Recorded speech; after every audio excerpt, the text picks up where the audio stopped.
And we're back to learning HTML, and this time I'm going to show the body tag. A simple tag that you should use only once on your website, and it contains basically the information that you can see in the browser display. So in my case here, everything on the left hand side is part of the body. Here's my H1. And here's also the head.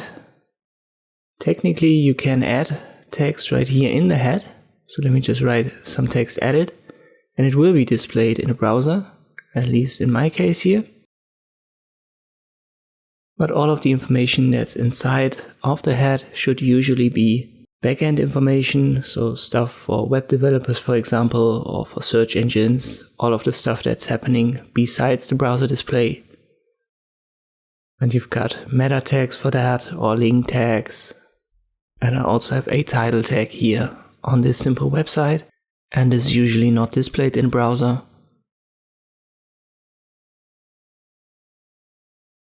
And paragraphs, headings, videos, pictures, images, whatever you've got. This should belong into the body.